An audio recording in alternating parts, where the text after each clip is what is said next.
1, 2, 3, 4.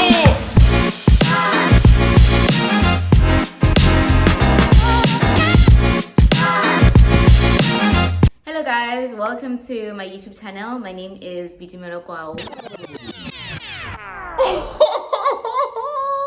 Where did that come from? I haven't said Bitimelo Kwao in so long. If you don't know, that was my surname before I got married. That's what I get. That was crazy. Wow. Hello guys, welcome to my YouTube channel. My name is Bitimelo Gumete.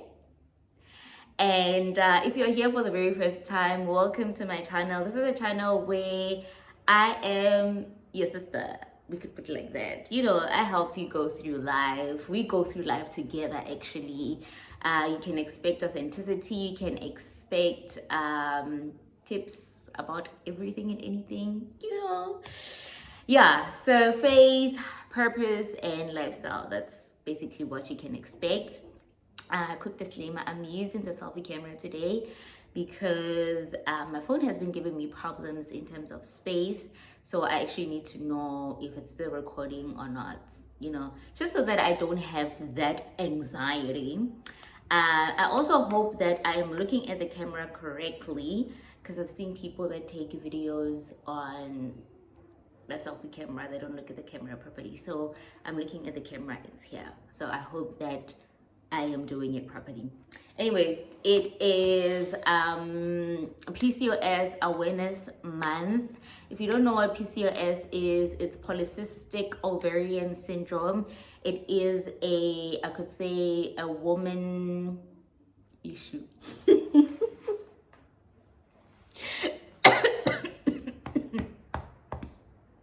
Okay, it is a woman reproductive problem, health issue, and it is something that I have been living with for I don't know for how long. I got diagnosed in 2018. Got diagnosed in 2018. So yeah, I don't know, maybe it's been there all my life. I don't know.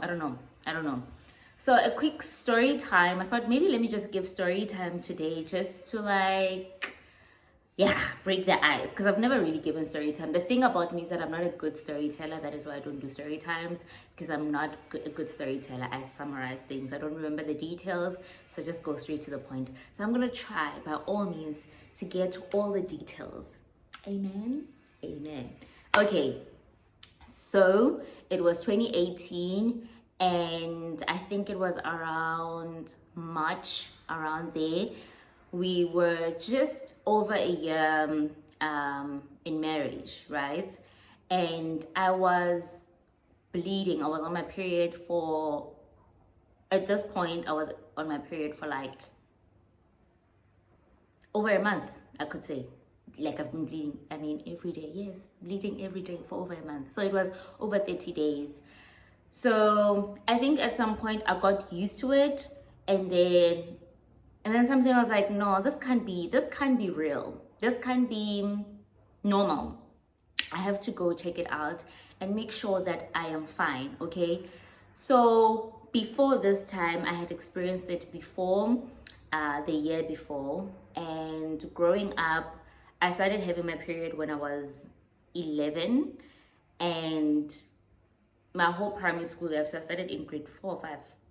What's 11? 5, grade 5. And until grade 7, I only went on my period like twice, you know. So it would come like once a year or twice a year, you know.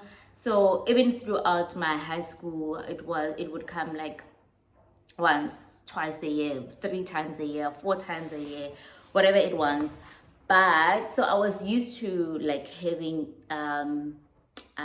irregular periods.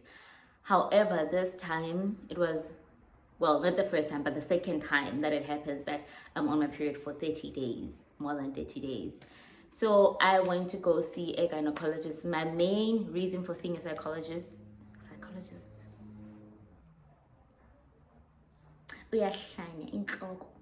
Anyway, the reason for going to see a gynecologist was that I wanted something, okay, I wanted him to check me out, and then secondly, I wanted something that will make it stop, make it stop.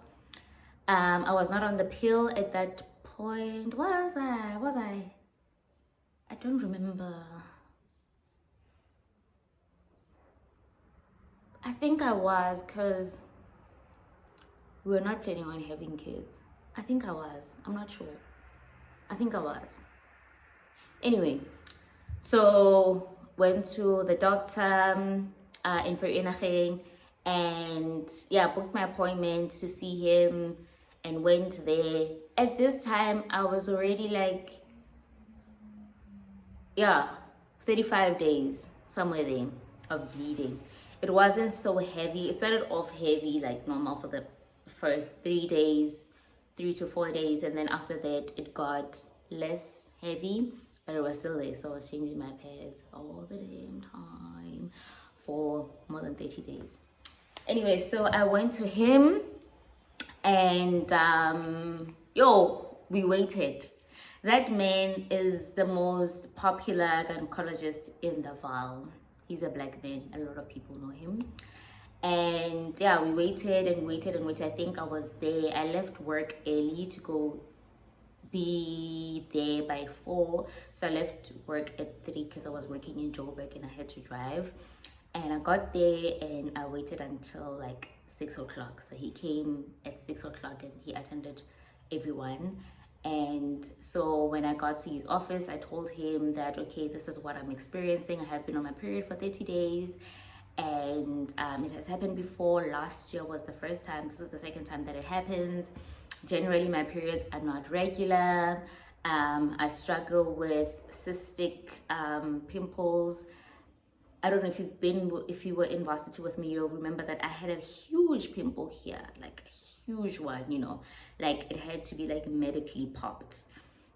So I do struggle with that, and emotional instability, I didn't know depression at that time. Yeah. So then he took me to his it's not operating room, that room, the room. And then when I got to that room, he checked my my womb. Okay, so my womb was fine. He checked my womb and then he said, no, your womb is fine. And then he said, okay, no, let's check your ovaries. That's where he's like, okay, it's definitely PCOS. So my ovaries were not clean at all. They were not clear. They had a lot of cysts, so he showed me a picture of what it's supposed to look like and what it looks like. And I was just like, well, damn, my ovaries have pimples. No, I didn't say that, but that's what I thought. Yeah, so then he said to me, okay, so you have PCOS. I've never heard of it before. It was something like I literally have never heard of it. And then I said to him, what is that? And then he said, it is a form of infertility. And I was like, no, I'm gonna cry. I'm sad. Anyway, so I was sad. I was very sad. And I had to go to youth. We were still youth leaders at that time. We had to go to youth and my heart was breaking because all I heard was infertility. That's all I heard, right? So then after that, I started going to him. He gave me medication to stop the bleeding. And then after that, I went to him a couple of times to try and manage it. He gave me several pills, medication. I am so sorry. I don't remember any of them. That's how bad I am. I don't remember any of them. But it did manage to stop. And so then I was faced with the conversation of whether I want to have kids or not. And I was talking to my mom about it. I hadn't told any friend at that point. I was talking to my mom about it.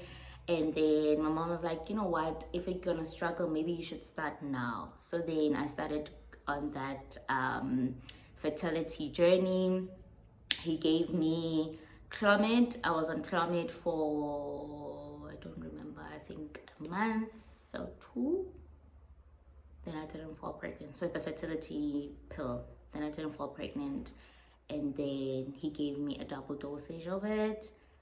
And then I didn't fall pregnant. And then he said to me, okay, I'm going to need you to go home and think about what you're gonna do, and at this point maybe we'll also have to check your tubes, because not many people on Clomid do fall pregnant and you're not falling pregnant. And then I never really went back to him. I was so devastated. I was just like, what? I'm done with. Oh, I forgot to mention that within that period where I was taking the fertility medication, I was also on a diet. I was on is it keto? I was on a keto diet, and that was the worst 6 months of my life. Okay, I hated that food.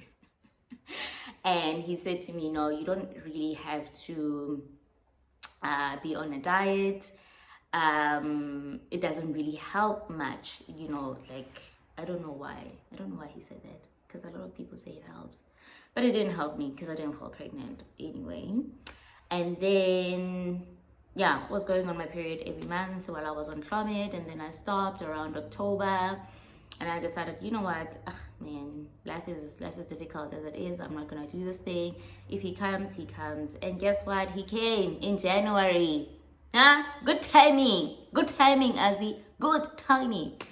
Anyway, so yeah, I stopped in October, and I just carried on with my life. Stopped the diet, stopped the whole thing, because it was very emotionally and mentally heavy for me to go through all of that. So then I just stopped everything in October, and I wrote on my blog, and I cried to everyone, and everyone came supporting me, loving me, you know, like, yo, I remember the love I got during that time.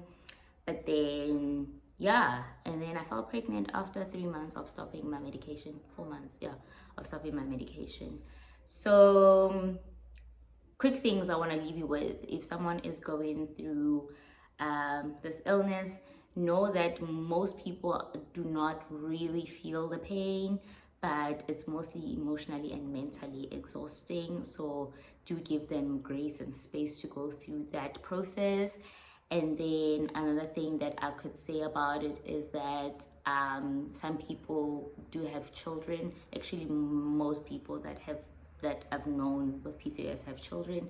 Some don't get to have children. So do have that in mind when you are thinking of asking people if they're gonna have children, or if they when are they gonna have children, whatever. And even with me right now, I don't know if I'm gonna be able to have the next child. Maybe I will, maybe I won't, who knows. It's fine, you know. I got my first child. So yeah, I think I did pretty bad for his first story time. I don't know, you tell me. But that's the end of the story. That's the end of the story. That's how the story was. Yeah, that's how it happened. Anyway, yeah, please like and subscribe and leave your comments, and yeah, show me some love. Thank you. Bye.